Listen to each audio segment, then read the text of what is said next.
tanto faz ir pelo Deep Note quanto pelo compartilhamento da minha tela, tá? Tá. O tamanho do grupo aqui é 4 e tem 9 pessoas. Aí eu vou fazer uma conta matemática que é arredondar para cima, de 9 dividido por 4. Vocês sabem o que vai resultar dessa conta aqui? O tamanho de cada grupo, né? Não, o número de grupos que eu vou ter. Exatamente, o número de grupos que você vai ter.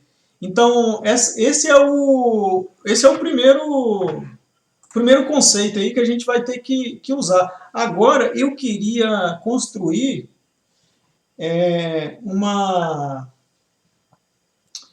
uma lista com... Quer ver?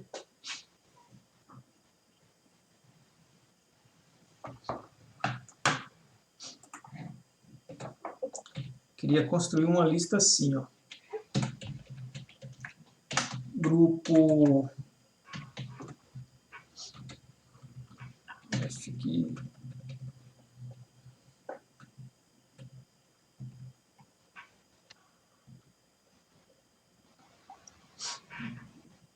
Grupo G.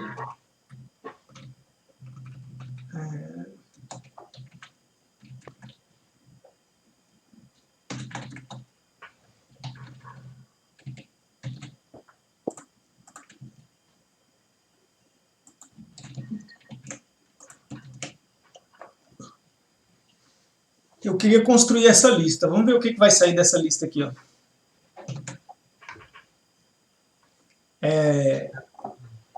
Grupo 0, grupo 1 e grupo 2. Só que quantos alunos do grupo 0 eu vou precisar? É 4. 4, né? Então eu vou fazer aqui, ó, tá vendo esse group length aqui? Eu vou fazer essa substituição de variável aqui só para ficar genérico, tá? Para não ficar marretado ali. Vocês conseguem ver aqui 9 dividido por 4? Sim. Agora, eu vou multiplicar esse negócio aqui por 4 para eu ter a quantidade total, como se eu tivesse exatamente 12 pessoas, né? Vai ficar 4 desse, 4 desse e 4 desse. Ó, entendi. Esse 1, 2, 3, 4. O 1 a mesma coisa. Então ficou 4 para todo mundo, certo? Certo. Mas eu não consigo eliminar o resto se não tiver ordenado. Então eu vou ordenar esse negócio.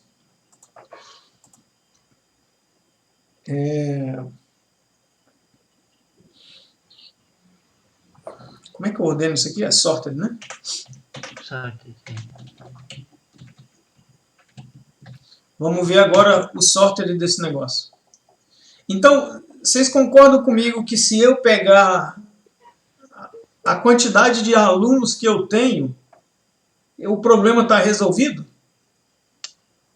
Se eu pegar os 9 primeiros, o problema está resolvido. Depois desse sorted aqui, ó, se eu pegar os 9 primeiros, o problema está resolvido, não? Sim. Então, esse problema tem várias maneiras de resolver. A mais fácil que eu encontrei foi essa. Eu fiz uma outra aqui que escreve menos. Tá, eu vou só terminar de resolver essa aqui. Porque isso é uma parte, né? Eu vou só terminar de resolver isso aqui e aí você já compartilha a sua solução com a gente, tá? Então, gente, como é que faz para selecionar os 9 primeiros elementos? É assim, não é? Sim, sim. Uai, aqui até já resolveu já o problema. Agora eu só preciso, para cada elemento desse aqui, colocar um nomezinho do lado aqui, né? Eu preciso só adicionar um nome aleatoriamente aqui, ó, porque tem um dos requisitos o nome do aluno. Que a gente tem para isso aqui é que isso aqui fique aleatório. Tipo, cada vez eu colocar vocês em salas diferentes, com pessoas diferentes, para vocês interagirem com outras pessoas. E não ficar sempre com as mesmas pessoas. Então, eu vou fazer um negócio que é embaralhar uma permutação aleatória desses nomes, desses alunos que estão aqui. Tem uma biblioteca que chama Random, ele tem uma função que chama Shuffle. From Random, import, Shuffle. Esse Shuffle, ele serve para você... vou imprimir isso aqui, print test data. E agora eu vou fazer um shuffle do test data e vou imprimir de novo. Vocês vão ver que ele vai ordenar, ele vai ter uma ordem aqui e agora com esse shuffle ele vai bagunçar essa ordenação aí. Ó, ele veio com uma ordem e agora ele bagunçou aqui, ele pegou uma permutação aleatória desse negócio. Então agora eu só preciso montar um data frame a partir dos dados dos nomes dos alunos e do grupo em que ele está. Aqui, ó, eu vou pegar grupos e vou colocar isso aqui que a gente criou no grupo. O shuffle do test data, vou fazer assim, ó. O shuffle do test data é built-in, ele altera o próprio objeto. Então agora eu só preciso criar um data frame, né? pd.dataframe, passando o index vai ser os grupos e o data vai ser o test data. Vamos ver como é que fica esse negócio. Ô Alex, mas aí cada vez que fizer uma impressão, você tem que fazer um shuffle antes, né? Ué, toda vez que eu quiser uma permutação nova, eu tenho que fazer o shuffle. Então, tipo, a cada aula, se eu quiser colocar vocês em turmas diferentes, eu faria um novo shuffle. E ele me traria uma permutação aleatória. Gente, acho eu que tá resolvido aqui. Ó. Nossa, mas eu acho que eu não conseguiria fazer isso, não. Não é simples, né? Não é muito simples realmente, não, concordo. Tá. Então tá, que horas são agora? 9h21, vamos começar a aula de teoria já. Ô Alex. Oi. Dá uma arrumadinha no título aí da execução, ficou como exercício 4.5. Esse daí é o 5.2, né? Ele tá aqui, 5.2, tá? Aqui no comentário, né? Tá. Porque se alguém for ver... Tá, verdade. Obrigado. Então, eu queria só compartilhar um negócio com vocês. Diga. Posso copiar aqui? Eu não sei se eu consigo copiar aqui. Eu fiz a resolução de um exercício da aula 5, o primeiro. Eu fiz um pouquinho diferente, né? Aí na execução ele rodou, mas eu não consegui aplicar lá no seu sistema para ver como é que ia funcionar a correção lá. Tá, vamos fazer o seguinte, no intervalo você compartilha a sua tela, porque agora já deu a hora da aula aqui, da teoria. Tá bom. Não, vamos sim. Depois, qualquer coisa também eu mando para você, não tem problema. No intervalo, eu vou dar um intervalo de 10 minutos para vocês fazerem o warm-up, e aí nessa hora você compartilha a tela e me mostra. Tá bom. Então tá, vamos lá para a aula então. Aqui eu vou ter que abrir a aula de teoria agora, só um segundo.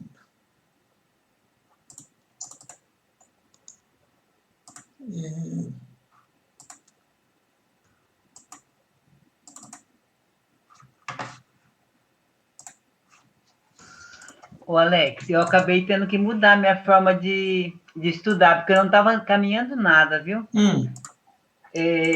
Eu achei que eu fosse conseguir fazer algum vínculo com o SAS e o Python, eu não consegui.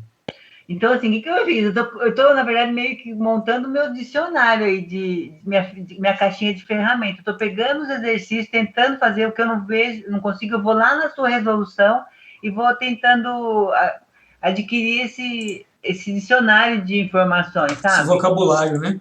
É, um vocabulário, porque assim, agora eu já consigo procurar, pelo menos, eu consigo entender a sintaxe, eu consigo procurar o que eu quero, Uhum. mas eu não consegui fazer esse vínculo de uma coisa com a outra, eu perdi muito tempo. Mas agora eu acho que já está dando para entender um pouco mais. Tá bom, tá bom. Legal. Então, hoje a gente vai ver um pouquinho mais, avançar um pouquinho mais no Pandas. A gente vai começar a estudar aí operação de join.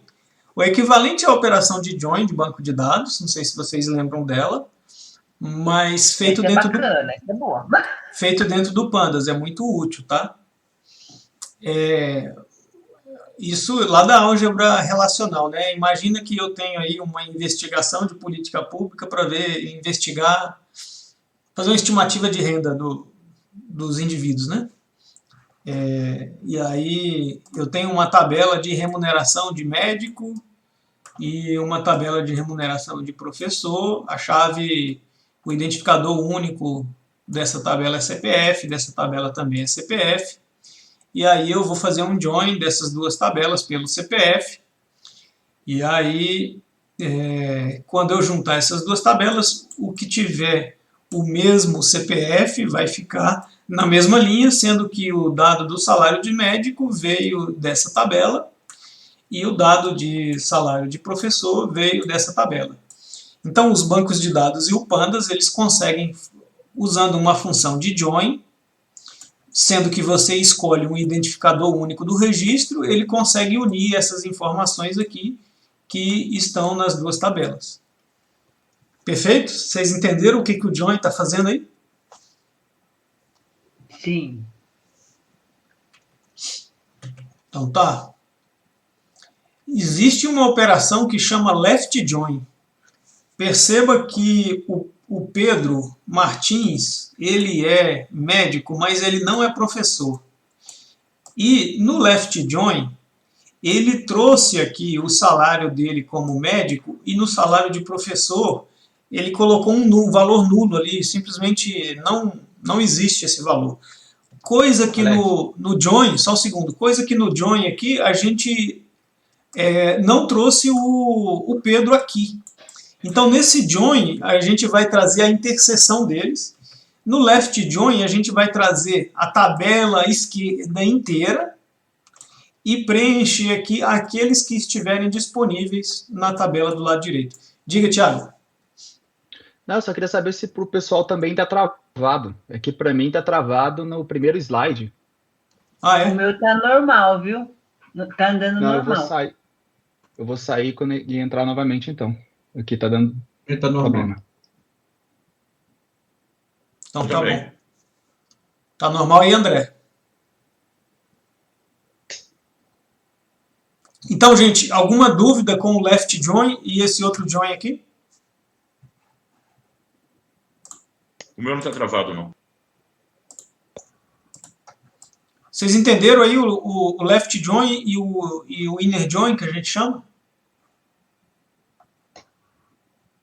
Sim. Sim, sim. Ok. Então, o que eu usei para decorar aqui, o left join, cara, é simplesmente você traz tudo que tem do lado esquerdo e completa com o que tiver disponível do lado direito, sendo que a informação que não tiver disponível vai ter um valor nulo ou um valor not available, um NAM do Pandas, ou no SQL lá ele traz um valor nulo. O right join é o equivalente, só que para o lado direito, né? Você traz tudo que está no lado direito ali. Então, nesse caso, todo mundo que é professor, e aí está o CPF de todo mundo que é professor aqui, e o salário de todos eles, e você completa com o lado esquerdo onde existir. O que não existir fica nulo. Beleza?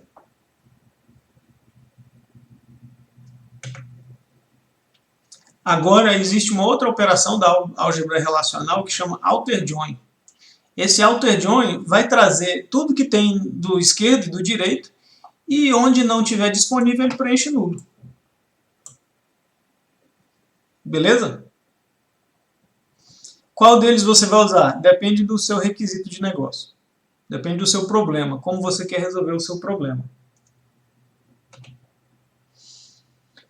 Agora que a gente já sabe que operação que é realizada, a gente entende o que é left e right, agora é só estudar a sintaxe. Vamos fazer o join de 2 dataframes, usando o índice do dataframe como chave de junção. Então, esse join aqui, ó, ele usa o índice do dataframe, tá? Então aqui eu tenho um índice A, C, E, B, C, D, E, e eu vou fazer um alter join com o como aqui, ó, eu vou escolher alter. E aí, alter join. Então eu vou trazer nulo onde não tiver nessa tabela do right 2. Então não tem o A ali, por exemplo. Não tem o A aqui, ele traz nulo. E nessa tabela aqui não tem o B e não tem o D. Então no B e no D ele traz nulo. E fez o join para mim. E aí, beleza? Sintaxe aí? Aí é o dataframe.join, primeiro argumento, o outro dataframe. Existem vários argumentos opcionais, um deles é o alter. Certo? Deixa eu acessar aqui pandas.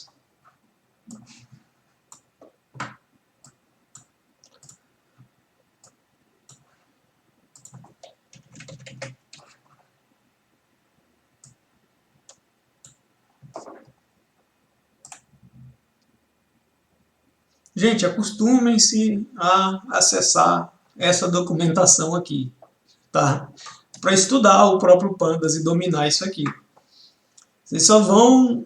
Que eu estou apanhando dessa documentação. Hã? Sempre que eu estou apanhando da documentação. Você disse que era fácil, mas eu acho que tem que ter uma linguagem aí que eu não domino.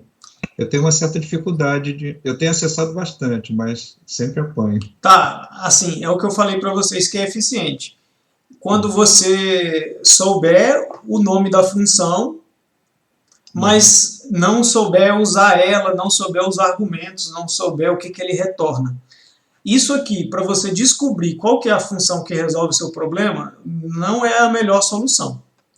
Se você souber, eu preciso de um join, que eu sei que tem uma função join, ok, é muito rápido, muito produtivo. Tá?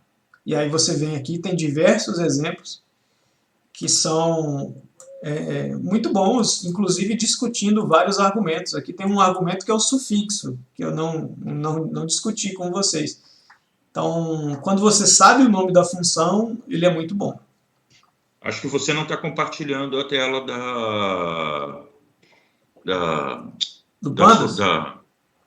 Não, do Pandas você... do Pandas, não está. Tá, deixa eu ver aqui. Deixa eu tentar compartilhar de novo aqui.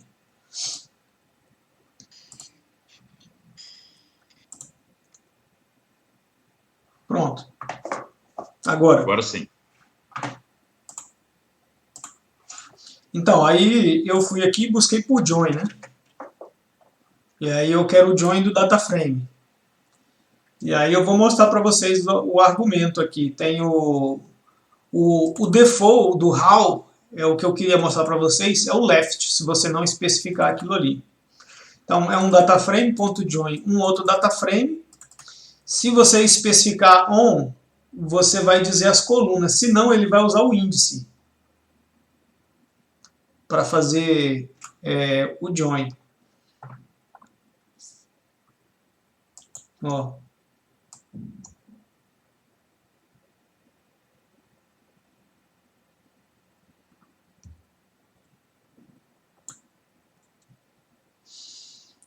Beleza, vamos voltar para lá. Ô, Alex, Oi. tira uma dúvida minha. Aí nessa sintaxe tem algumas coisas que ele abre aspas duplas e algumas ele abre aspas simples. É isso mesmo? Você diz aqui? Ou aí abre e fecha de simples. Aqui é abre e fecha simples, só que sem Ah, nada tá. dentro, e aqui é aspas simples também. Ali é tudo Tá, aspas eu simples. achei que fosse dupla essa segunda. Tá bom, tá bom. Então vamos lá. Agora eu vou fazer uma com o how igual a left, desses dois data frames aqui. O left, e aí vai ter só o A, o C e o E no resultado, que está aqui. E o A, que está aqui, não está presente nesse, então ele aparece N a N aqui. Beleza? Beleza. Gente, é muito eficiente computacionalmente e é muito eficiente em termos de desenvolvimento você usar o Pandas para fazer eficiência de codificação, né? Você resolver um problema rápido. Você usar o Pandas para fazer esses problemas aqui. Antes a gente precisava levar para um banco de dados para fazer um join. Agora você não precisa mais. Se você tiver os dados carregados em memória, carregados no arquivo, você consegue fazer esse join. Muito fácil, muito rápido. Existe uma função merge também que faz quase exatamente a mesma coisa que o join. Serve para fazer o left join, right join, mas com pequenos detalhes diferentes. Então, o merge ele é muito semelhante ao join, mas você precisa informar a coluna de junção. Perceba que se você não disser a coluna, ele vai usar o índice aqui, ó. Aqui ele está usando o índice por padrão. Então, o join, por padrão, usa o índice. Uma das diferenças do merge é que você necessariamente tem que especificar uma coluna. Se você não especificar uma coluna, ele procura uma coluna que tenha o mesmo nome e usa aquela que tem o mesmo nome. Ele nunca vai para o índice. Ele sempre vai para a coluna. Você precisa informar o nome da coluna de junção. Diga. Tanto no join quanto no merge, eles precisam estar ordenados, essas bases? Não, de forma alguma. Ele é inteligente o suficiente para fazer o merge direitinho. Tá. Muito boa pergunta, viu, Eliane? Pode ser inferida a partir do contexto de interseção entre as duas tabelas. Então a chave, ela pode ser inferida. Se você não disser explicitamente qual que é a chave, o Pandas pode tentar inferir o nome dessa chave para você e fazer o join com elas. Alex, Oi. o padrão é sempre trazer todas as colunas de todos os dos dois data frames? Justo. Aí para você selecionar as colunas, tem que usar como a gente seleciona no data frame normal, assim, abrindo outro data frame. Justo. Eu faria o seguinte para fazer essa seleção. Eu colocaria um colchete aqui, e aí eu diria, eu quero tal e tal, tal coluna, aí faz o join com isso. Aí ele vai fazer o join só com essas, entendeu? Tá. Vamos discutir as diferenças. Eu passei, acho que uma meia hora lendo a documentação do Pandas para encontrar a diferença entre esses dois, porque eu estava curioso saber, cara, qual que é a diferença? Por que os dois estão aí fazendo quase a mesma coisa? Então vamos discutir um pouco essa diferença aí. Ambos servem para combinar os data frames. Eles fazem exatamente a mesma operação, left join, right join. Os dois têm o argumento how, left, alter. Então, beleza. O join, ele combina data frames a partir dos seus índices. Ou, se você quiser, você também pode especificar uma coluna no data frame onde se executa esse método, onde usar ele como chave de junção. Opcionalmente, você pode. O merge combina data frames a partir de colunas. E aqui está a grande diferença deles, né? O merge, ele pode validar um merge, por exemplo, com o argumento validate. E ele pode mostrar se a sua tabela está obedecendo a algum desses tipos de relacionamento. Vamos supor, você quer um relacionamento 1 para 1 de banco de dados. Onde, por exemplo, não tem repetição aqui. É um relacionamento se e somente se, esse 1 para 1. E aí você, no argumento validate, você passa validate igual, aí abre aspas, 1, 2 pontos, 1, fecha aspas. E aí, se tiver se o seu data frame, depois da junção, não tiver obedecendo esse tipo de relacionamento, o merge vai te avisar isso. Entenderam a utilidade dele?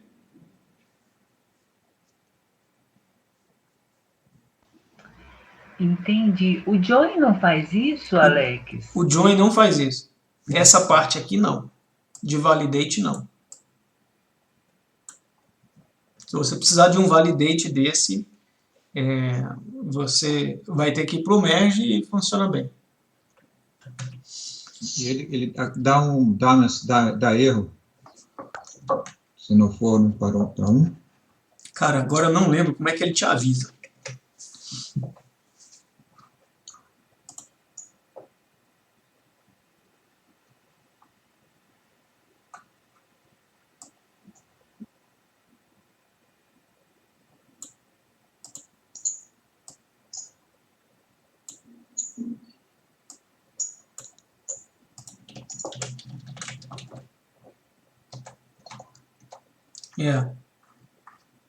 Se você quiser, a gente pode fazer esse teste no intervalo aí. Aqui ele não fala como é que ele me avisa, não.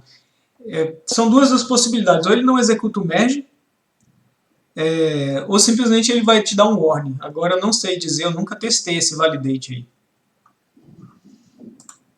Eu também acho que ele vai fazer isso, ele vai pôr um warning, falar, você percebeu que você está fazendo, né, um merge diferente do que você está... Isso. São essas duas possibilidades, mas como eu nunca testei, eu não sei dizer, tá? Oi, André, diga. Do ponto de vista prático, você quer dizer que você não usa o merge, né? Porque se você não sabe se como o validate funciona e essa é a grande diferença dele... Não, eu acho que eu já usei mais o merge do que o join, só que eu nunca usei o argumento validate do merge, entendeu? Entendi. Então tá. Vamos lá. Maneiras de se armazenar e analisar dados. Eu já vi, existem dados compartilhados basicamente de duas formas. Quando você tem uma repetição dos dados nas linhas, igual a gente está vendo aqui, um aluno A, uma determinada disciplina e as notas de 2 tipos de prova, a gente pode ter a mesma informação representado também numa forma aqui que a gente chama como se fosse matricial, onde eu vou pegar essas categorias que estão aqui, ó, e armazenar desse jeito aqui, nas colunas. E aí eu não vou ter vamos, por exemplo, aqui, armazenar só os dados da prova objetiva, aqui, ó, pegar só os dados da prova objetiva e colocar aqui dentro. Então, nesse caso, eu estou desconsiderando essa nota e estou colocando esses valores aqui dentro. E aí? Vocês entenderam essas duas formas de ter a mesma informação? Então, eu entendi, mas você fala melhor para armazenar porque você tem mais informação ou porque é mais econômico mesmo? É por causa de uma estrutura de banco de dados. Você pode fazer um banco de dados com essas linhas e essas colunas, e também pode fazer desse jeito. Mas se você fizer do jeito do lado esquerdo, você vai ter menos manutenção no seu banco de dados. Imagina que você tem uma nova disciplina, que seja inglês. Nesse caso aqui, você precisa alterar a estrutura de banco de dados. Nesse caso aqui, não. Você adiciona uma nova linha aqui, aluno C, inglês, anota e anota. Tá certo, entendi. Então, do lado esquerdo dá menos manutenção. Então, boa parte dos dados vindo de banco de dados, vocês vão encontrar dessa maneira aqui. Só que existe muita operação na própria visualização de dados, que é mais conveniente você ter o dado dessa maneira. E aí, a gente vai estudar agora uma função para converter do lado esquerdo para o lado direito. O dado que está no lado esquerdo, converter para o dado que está no lado direito. É uma operação que chama pivô. E ela é muito importante aí na análise de dados, nos no Business Intelligence é muito usado essa operação. Vamos ver essa operação de pivô aí. Olha só o que vai acontecer aqui. Eu vou escolher uma coluna. Nesse caso, você pode escolher qualquer coluna para colocar aqui na linha. Aí depende do seu requisito de negócio. Nesse caso, eu quis escolher o aluno para ficar aqui na linha, porque a minha análise que eu queria fazer desse jeito, queria apresentar para vocês assim. Podia colocar aqui nas colunas? Podia, mas eu quis nas linhas. Ali nas colunas eu vou colocar a disciplina, e nos valores eu escolhi colocar aqui a prova objetiva. Poderia colocar a prova discursiva? Poderia. Eu quis apresentar desse jeito aqui. Ok. Essa operação aqui se chama pivotar. Eu sempre fiquei muito curioso para saber por que esse negócio se chama pivotar. A minha interpretação física desse negócio aqui é porque é como se você colocasse um ponto de fixação de um pivô aqui e você fizesse essa operação de pivô aqui com essa coisa, e aí, opa, não é nem nesse aqui, é na disciplina, né? É no outro aqui, ó. Vamos pivotar o azul aqui, vamos pivotar esse carinha aqui, esse aqui a gente vai deixar parado, e aí vamos pivotar esse negócio aqui, e vamos pivotar o vermelhinho também. Essa é a minha interpretação de por que isso aí chama pivot table, tá? Por causa dessa operação aí de rotacionar. Minha interpretação física desse negócio. Agora que a gente entende o que está acontecendo, vocês entenderam o que está acontecendo aí, a transformação de dados? Sim. Vamos estudar os argumentos. Olha só. Eu vou precisar escolher qual a coluna que vai ficar nesse formato de linhas. Esse argumento é o index, aí ele é o index do seu resultado. O que você vai querer no index no seu resultado para representar as linhas? Aí você escolhe aqui, entre aspas, aqui, o nome da coluna que está dentro desse data frame. Então, beleza, nesse data frame DF tem uma coluna aluno. E aí, index igual a aluno, beleza. E aí, eu vou ter que escolher aqui uma coluna que vai ter o nome das minhas colunas que estão lá. Então, as linhas aqui vão virar os nomes das minhas colunas. E aí vai ser disciplina. Então, essa columns aqui, ó, é o nome que você quer que apareça aqui. É o nome que guarda as informações que você quer que apareça nas colunas. E values, o nome da coluna que você quer que apareça no valor. E aí, fácil, médio ou difícil?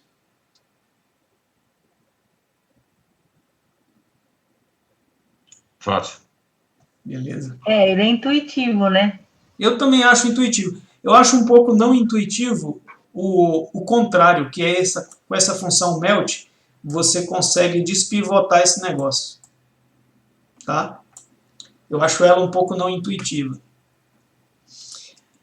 E vem cá, e se você tiver, olha só, vamos supor, esse aluno aqui, ó, fez 2 provas. Certo? Na hora de pivotar esse negócio aqui, vamos colocar aluno A aqui, disciplina de geografia, na prova objetiva, tá? Vamos colocar as notas da prova objetiva. E eu tenho 2 valores. Que valor você colocaria aqui? O primeiro ou o segundo?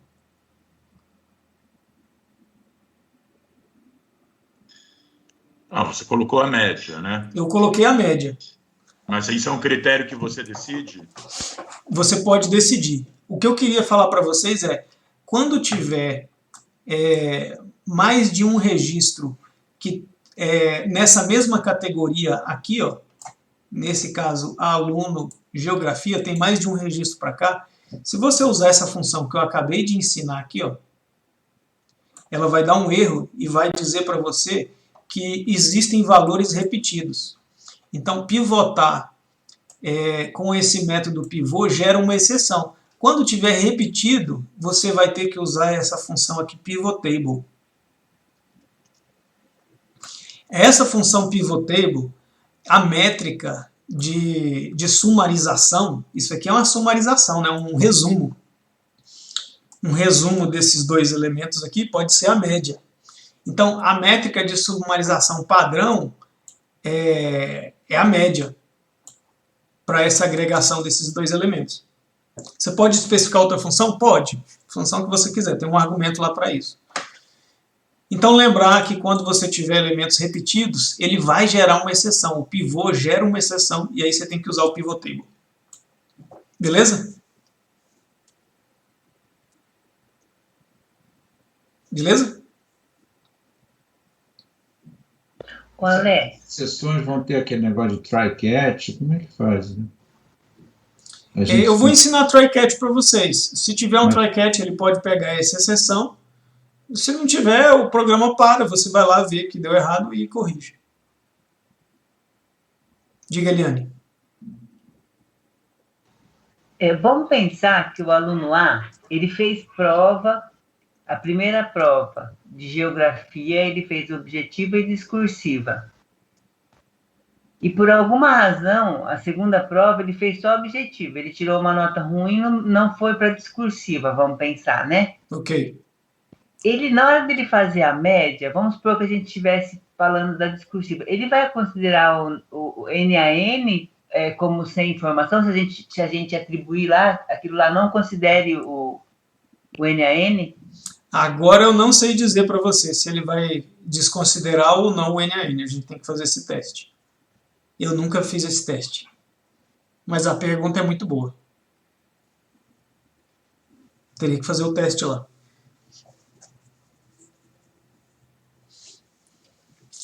Vamos passar, acho que quando eu liberar para vocês, se sobrar tempo, a gente faz esse teste aí, Eliane. Eu queria ver se eu consigo chegar aqui no warm-up de vocês, para liberar vocês para o warm-up. Vamos agora fazer essa mesma operação de pivotar, mas usando o índice hierárquico.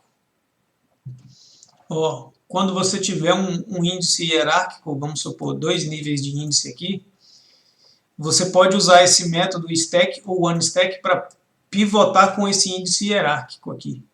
Stack chama empilhar. Então, imagina que esses negócios aqui estejam empilhados. Para essa mesma nível aqui, esses níveis aqui eles estão empilhados. Essa é a minha interpretação física da coisa. Por que isso aqui chama stack?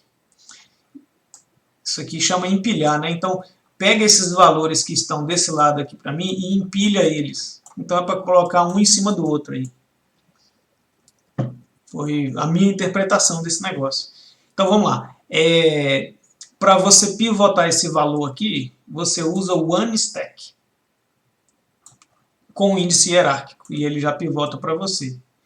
E para despivotar, você usa o stack. E aí ele pega isso aqui e transforma num data frame que tem um índice hierárquico. É facinho esse aí, não tem nem argumento, não precisa nem de argumento. Porque ele já interpreta lá o seu índice hierárquico para você como sendo as suas linhas e as suas colunas.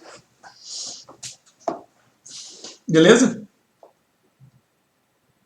É estranho não exigir parâmetro, porque podia ser o inverso, não? Não tem como. Ele entende que você quer usar os níveis do índice hierárquico para você representar as linhas e as colunas, entendeu? Isso é uma convenção, né? Tá? Isso é uma convenção. Só posso usar se o meu data frame tiver com essa cara aí. Justo. Mas se não for conveniente a ordem dos índices, você consegue inverter a ordem dos índices. Com uma outra função do Pandas, você inverte essa ordem e aí depois faz o onestack e aí ele jogaria o estado na coluna e o 1, 2, 3 nas linhas, entendeu? Se não for conveniente, tem como inverter ali. Tá. Eu queria liberar vocês, para vocês fazerem 10 minutos aí de...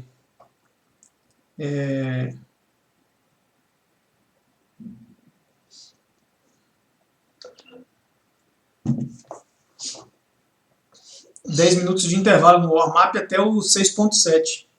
E Liane, alguém tem alguma dúvida até aqui?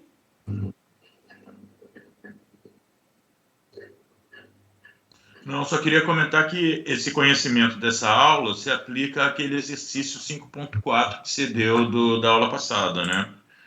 Você adiantou, essa era a ideia mesmo, porque eu lembro de ter tido que consultar a documentação com relação a stack, unstack, melt, tudo isso eu tive que consultar para poder resolver o exercício da aula passada. Tá. Se está lá, deveria estar nessa aula agora. Eu vou ver.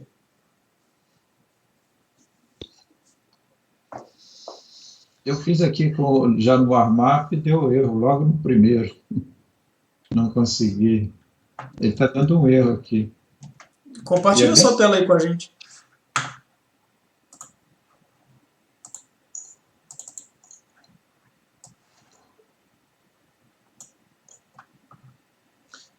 Gente, eu vou começar o cronômetro aqui, 10 minutos para vocês, tá?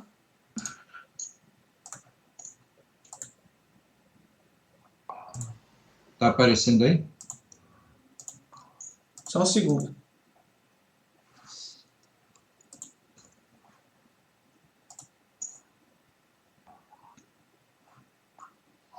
Tá sim. Ele dá um erro aqui embaixo.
Usa o merge.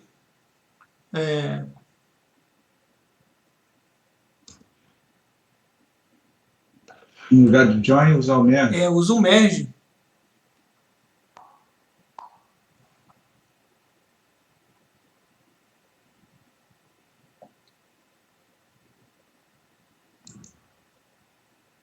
Foi. Eliane, vamos ver o que você queria me mostrar mais cedo? Vamos, ó. Esse exercício foi o da lista 5 de ontem.